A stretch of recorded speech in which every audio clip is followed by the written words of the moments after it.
ಕ್ಷೇತ್ರದ ಅಭಿವೃದ್ಧಿ ಕಾಮಗಾರಿಗಳ ಹೆಸರಲ್ಲಿ ಹಾಲಿ ಮತ್ತು ಮಾಜಿ ಶಾಸಕರ ನಡುವೆ ಮಾತಿನ ಚಕಮಕಿ ನಡೀತಾ ಇದೆ.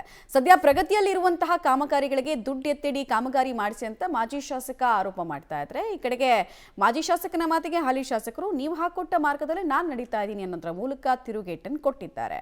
ಹಾಗಾದ್ರೆ ಈ ಸಂಘರ್ಷ ನಡೀತಾ ಇರೋದು ಎಲ್ಲಿ? ಹಾಲಿ ಮತ್ತು ಮಾಜಿ ಶಾಸಕರ ವರ್ಷನ್ ಏನೇನು? ಡೀಟೇಲ್ಸ್ ಇದೆ, ನೋಡ್ಕೊಂಡು ಬರೋಣ ಬನ್ನಿ. ಶಾಸಕ ಮಾಜಿ ಸಚಿವರ ಮಧ್ಯೆ ಈಗ ಟೆಂಪಲ್ ಪಾಲಿಟಿಕ್ಸ್. 400ಕ್ಕೂ ಹೆಚ್ಚು ಕಾಮಗಾರಿಗಳು, 40 ಕೋಟಿ ಅನುದಾನ. ಬಿಜೆಪಿ ಸರ್ಕಾರದಲ್ಲಿ ದೇವಸ್ಥಾನದ ಅಭಿವೃದ್ಧಿಗೆ ಅನುದಾನ ಬಿಡುಗಡೆ. ಘೋಷಿಸಿದ ಅನುದಾನ ಬೇರೆ ಕಾಮಗಾರಿಗಳಿಗೆ ಬಳಕೆ ಆರೋಪ. ಹೌದು, ಶಾಸಕ ಮಾಜಿ ಸಚಿವರ ಮಧ್ಯೆ 40 ಕೋಟಿ ರೂಪಾಯಿ ಅನುದಾನ ಬಳಕೆಯ ಕಿತ್ತಾಟ ಶುರುವಾಗಿದೆ. ನಾನು ಹಿಂದೆ ಘೋಷಣೆ ಮಾಡಿದ ದೇವಸ್ಥಾನ, ಸಮುದಾಯ ಭವನಗಳ ಕಾಮಗಾರಿ ಅರ್ಧಕ್ಕೆ ನಿಲ್ಲುವಂತೆ ಮಾಡಿ ಅದರ ಅನುದಾನವನ್ನ ಬೇರೆ ಕಾಮಗಾರಿಗಳ ಅಭಿವೃದ್ಧಿಗೆ ಬಳಕೆ ಮಾಡ್ತಿದ್ದಾರೆಂದು ಮಾಜಿ ಸಚಿವರು ಆರೋಪಿಸಿದ್ದಾರೆ. ಬಾಗಲಕೋಟೆಯ ಬೀಳಗಿ ವಿಧಾನಸಭಾ ಕ್ಷೇತ್ರದ ಹಾಲಿ ಶಾಸಕ ಜೆಟಿ ಪಾಟೀಲ್ ಹಾಗೂ ಈ ಕ್ಷೇತ್ರದ ಮಾಜಿ ಸಚಿವ ಮುರುಗೇಶ್ ನಿರಾಣಿ ಮಧ್ಯೆ ಅನುದಾನ ಬಳಕೆಯ ಕಿತ್ತಾಟ ಜೋರಾಗಿದೆ. ಬಿಜೆಪಿ ಸರ್ಕಾರ ಅಧಿಕಾರದಲ್ಲಿದ್ದ ಸಂದರ್ಭದಲ್ಲಿ ಆಗಿನ ಕ್ಷೇತ್ರದ ಶಾಸಕರಾಗಿದ್ದ ಮುರುಗೇಶ್ ನಿರಾಣಿ ಹಳ್ಳಿಗಳಲ್ಲಿ ದೇವಸ್ಥಾನ ಅಭಿವೃದ್ಧಿ ಹಾಗೂ ಸಮುದಾಯ ಭವನಗಳ ಅಭಿವೃದ್ಧಿ ಎಂದು 400ಕ್ಕೂ ಹೆಚ್ಚು ಕಾಮಗಾರಿಗಳಿಗೆ ಘೋಷಣೆ ಮಾಡಿದ್ರು. ಅದೇ ಅನುದಾನವನ್ನ ಬೇರೆ ಕಾಮಗಾರಿಗಳಿಗೆ ಹಣ ವಿನಿಯೋಗಿಸಲಾಗ್ತಿದೆ ಎಂದು ಆರೋಪಿಸುತ್ತಿದ್ದಾರೆ. ಅಂದಾಜು 40 ಕೋಟಿ ರೂಪಾಯಿಗಳನ್ನ ನಾವು ಮಂಜೂರು ಮಾಡಿಸಿ 50% ಹಣ ಬಿಡುಗಡೆ ಮಾಡಿದ್ದೀವಿ. ಅದೆಲ್ಲ ರಿಲೀಸ್ ಆಗಿದೆ. ಎಲ್ಲ ಗುಡಿಗಳಿರ್ಬೋದು, ಆ ಸಂಬಂಧಪಟ್ಟಂತ ಸಮುದಾಯ ಭವನಗಳಿರ್ಬೋದು, ಅವೆಲ್ಲ ಕೆಲಸಗಳಾಗಿದೆ. ಇನ್ನು 50% ಬಿಡುಗಡೆ ಆಗ್ಬೇಕಾದ್ರೆ ಹಣ ಬಿಡುಗಡೆ ಆಗಿದೆ ಅವತ್ತೇನೆ.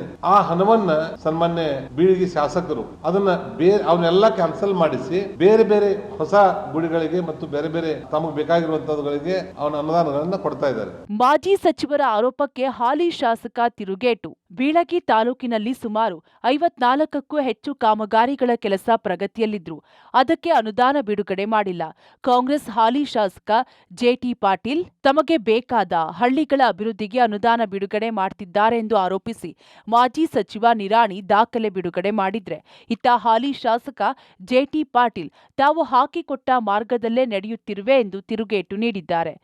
ಅದನ್ನ ಗುಡಿ ಗುಂಡಾರಗಳಿಗೆ ಅರ್ಧದಷ್ಟು ಬಿಡುಗಡೆ ಆಗಿತ್ತಂದ್ರೆ ಹೆಂಗೋ ನೀವು ಪಾಠ ಹಾಕಿಕೊಟ್ರಿ, ಶಾಲೆ ಹಾಕಿಕೊಟ್ಟಿರಿ, ಅದನ್ನು ಅಷ್ಟು ಉಪಯೋಗ ಮಾಡ್ಕೊತಾನೆ. ಬದಲಾವಣೆ ಅವ್ರು ಮಾಡ್ಯಾರಿ. ಮೊದಲು ಏನ್ಲೇ 3 ಉದಾಹರಣೆ ಕೊಟ್ಟು ನಿಮ್ಗೆ ಬರೀ 3 ಕೋಟಿ ರೂಪಾಯಿ ಮತ್ತೆ ಉಳ್ಕಿದ್ ಹೇಳ್ಕೊತ ಹೋದ್ರೆ ಭಾಳ ಅದಾವ. ಹಿಂದಿನ ಸರ್ಕಾರದ್ದು ಸಾಲ ತುಂಬಾಕತ್ತಿಲ್ಲ, ಹಿಂದಿನ ಸರ್ಕಾರ ಸಾಲ ತುಂಬಾಕತ್ತೀವಿ, ಹಂಗಾರೆ ಅವರು ತುಂಬಬೇಕಾಗ್ತದ. ಉಪಯೋಗ ಆಗಲಾರ ದುಡ್ಡು ಉಳಿತಂದ್ರೆ ಅದು ಸರ್ಕಾರಕ್ಕೆ ಹೋಗತ್ತೆ ಹೊಳ್ಳಿ. ಒಟ್ಟಿನಲ್ಲಿ ಅಭಿವೃದ್ಧಿ ಹಾಗೂ ಅನುದಾನ ಬಳಕೆ ಹೆಸರಲ್ಲಿ ಮಾಜಿ ಸಚಿವ ಹಾಲಿ ಶಾಸಕರ ಮಧ್ಯೆ ಕೋಲ್ಡ್ ವಾರ್ ಶುರುವಾಗಿದೆ. ದೇವಸ್ಥಾನ, ಸಮುದಾಯ ಭವನಗಳ ಅಭಿವೃದ್ಧಿ ವಿಚಾರದಲ್ಲಿ ಇಬ್ಬರು ನಾಯಕರು ಕಿತ್ತಾಡ್ತಿರೋದು ವಿಪರ್ಯಾಸವೇ ಸರಿ. ಈ ಇಬ್ಬರು ನಾಯಕರ ರಾಜಕೀಯ ಆರೋಪ ಪ್ರತ್ಯಾರೋಪ ಎಲ್ಲಿಯವರೆಗೂ ಹೋಗುತ್ತೋ ಕಾದು ನೋಡಬೇಕಿದೆ. ಕ್ಯಾಮರಾಮ್ಯಾನ್ ಆನಂದ್ ಜೊತೆ ರವಿ ಹಳ್ಳೂರ್, ಪಬ್ಲಿಕ್ ಟಿವಿ, ಬಾಗಲಕೋಟೆ.